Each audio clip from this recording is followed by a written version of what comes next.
Action.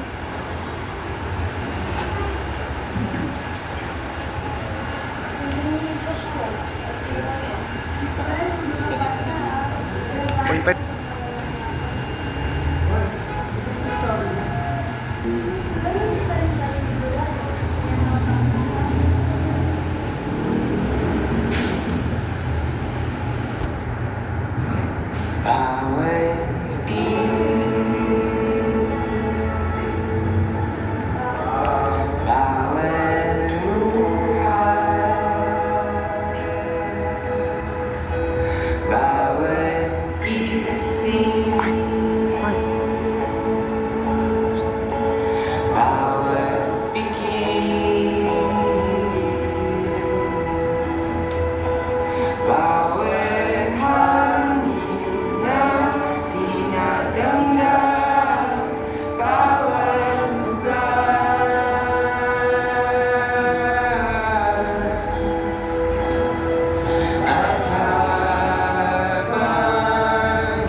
Habang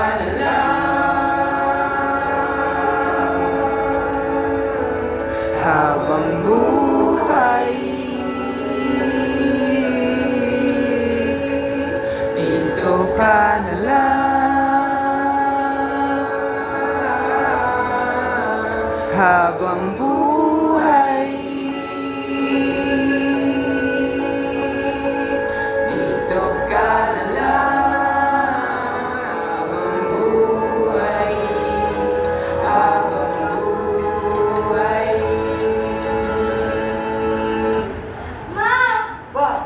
Paano nangyari? Pa, teka lang po. Takaw na medic. Anak, pahingin namin ng nanay mo. Kuya, tumawag ka na po. Ano ba sinasabi mo pa? Lahat na. Marang tulong mo. Maganda si nanay. Hayaan na natin siya. Tama ang kuya nyo. Pahingin namin ng mama niya. Tama. Oo.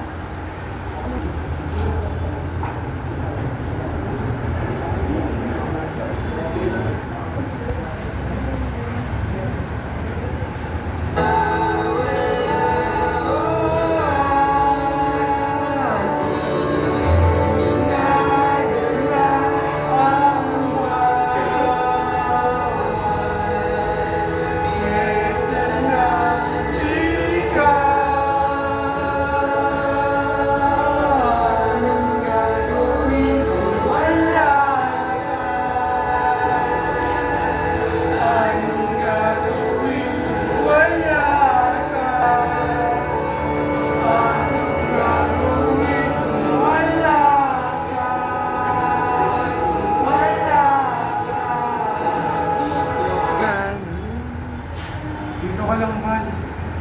Kailangan kita.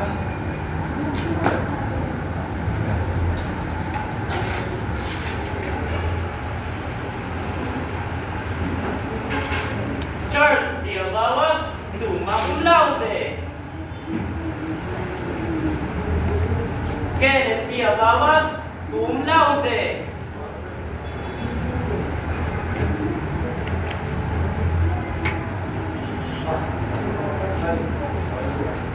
Graduate na mga anak ko ah. Pasensya na kayo, hindi ako nakadalo sa graduation niyo ah. Busy kasi ang papa niya eh. Busy rin sa business. Tsaka alam niyo nung tatanong ko yung mama niyo kung nagpapagalan mo ito. Okay lang po, tay. Naintindihan po namin yun. Tsaka po, maganda. Dapat namin maging doktor ni Kuya. Pwede lang po itigil yan. Ay, hindi yung pwede anak. Hindi ko pwede pagalan ng ating business. Pa, naintindihan naman po siguro kayo, mama. Tsaka masyado na po kayo matanda para din. Anak, bata pa ako. At saka sige na ako signalisa para tulungan ako sa business natin, hindi ba? Okay ka. Pero sa mga susunod na araw ko, mag-practice na ako sa school. Makinig na ako kayo nga po pa. Ako rin po, sila rin po ako rin sa kanila. Itinayo yung business natin. Dito ang mama mo. Kinakalimutan niyo ba yung nanay niyo? Hindi naman sa ganun pa. Pero sa age mo ngayon, dapat ipagkalo. Ginagawa na lang namin yung best para paano kung... Paano kung ano? Ha? Ano? Sorry na. Hindi mo na lang kami. Para hindi naman iniisip namin yung ethic mo. Para di ka magkaya ng mama. Ano bang sinasabi niyo? Tinayo yung business natin ng mama niyo. At namatay yung mama niyo, hindi dahil sa kagustuhan niya dahil pagod siya. Pagod lang siya. Yun nga po ba eh. Paano po pag napagod po kayo? May iwan na naman kami, ganun. Napagod rin po kami ng ilang beses pa. Pero ni isang beses, di po namin naisipan na sumuko kasi po nandiyan na lang. Yung nanay niyo, namatay lang hindi dahil sa kagustuhan niya. Namatay siya dahil sa sakit niya. Ipakipalisay niyo ba? Kaya ka nga lang yung pinagpapahinga, di ba? Tsaka alagaan niyo yung sarili niyo. Paano ba nagkasakit ka? Mawawala na naman kami ng magulang. Ay hindi. Simula pa nung mawala si mama, para lang kami nawalan ng magulang. Hindi ka! Sumusobra na. Sabi.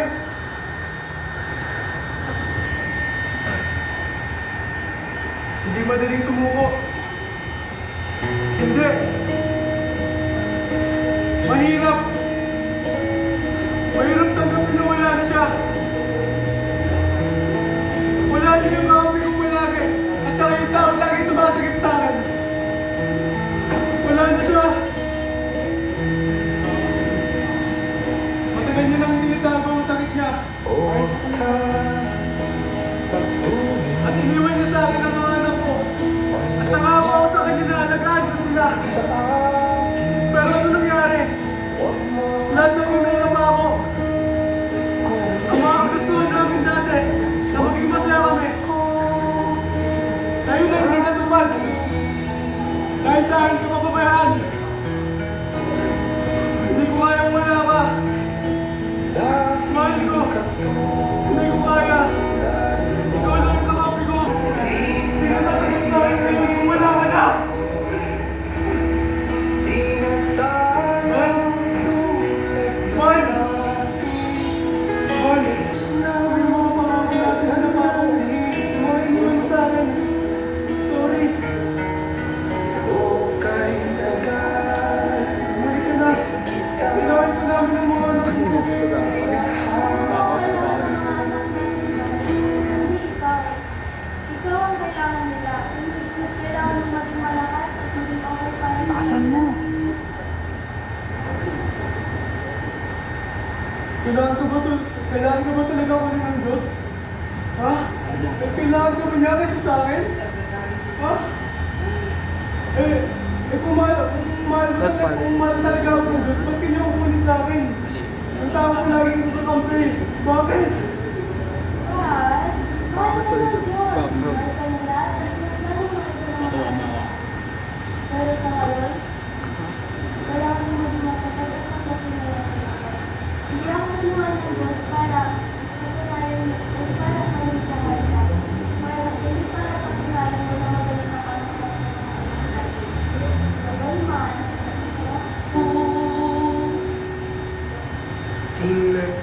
Tinatawag kita, sinusuyo kita, di mo man marinig, di mo man madama. Okay ka lang, kita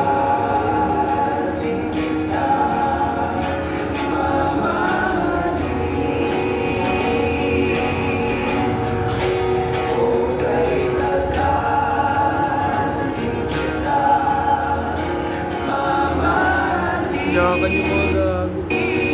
Iyakan niyo mga...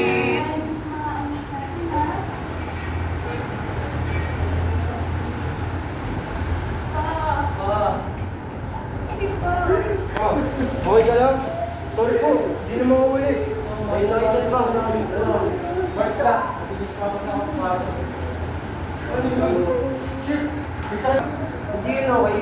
Okay na si Papa. Hindi lang tayo kaya ganun siya. Hindi tayo basta-basta yun ni Papa. Huwag lang natin siya iwan. Ano nakita mo kuya? May kinakausap siya. Paano kung... Jack, stop! Nag-overthink ka lang. Tara na. Man, natupad na ng mga anak natin ang kanilang mga pangarap. Si Charles, at saka si Kenneth, busy na sila palagi sa trainings nila. At saka si Mark naman, busy na palagi sa school. Nag-aaral na siya ng mabuti. At saka si Clarissa, parang kami pinagpapracticean.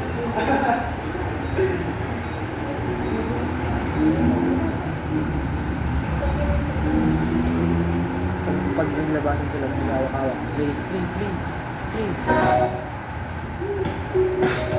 Man! Man, ikaw ba yan? Man! Man, tumingin ka, please!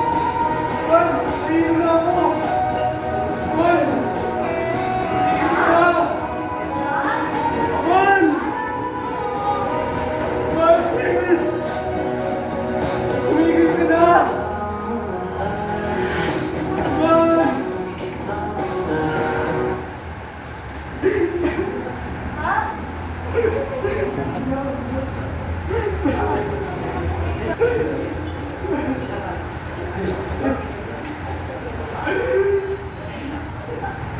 Sino ba una? Bili mo! Bili mo! Napakatagal naman yan. Sorry po. Ano po yun? Dok, pacheck nga ako ng mata ko. Pakangit ang baka. Hey Mark! Tigil mo yan, aral-aralan mo na yan. Akala mag-inom tayo. Ano ba, pre? Exam na namin bukas, oh. Nakikita mo na pagod ako mag-aaral dito, di ba? Sa tingin mo may time pa ako para sa party-party na yan? Kaya nga tayo magpo-party, di ba? So relax. Check ka lang, tol. Masyado kang nagpapaka-stress din eh. Alam mo po kung Dr. Sila ay natapos si Kuya Charles po. Gusto ko sila sa mga kapatid nila. Tapos, si Kuya Mark naman po, nag-aaral pa po. Busy road in classes, madami po nagawa sa school. Saka sa mga susunod na araw natin sila mga kapatid. Cut na lang. Sino ka sabay natin kumain dito? Tawagan mo ka sila. Dapat tayo sabay-sabay kumain dito. Nagalit yung mama mo. Nag-aaral po si Mama. Ano ba ka? Ulit-ulit ka naman. Tawagan mo na sila. Man, teka na.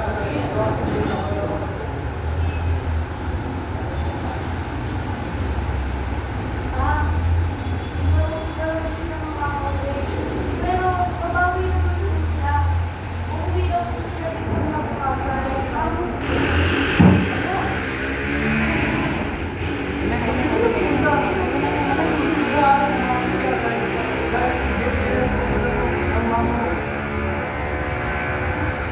ako ba, ano ba sinasabi kay Mama? Napagkaluan ako namin doon.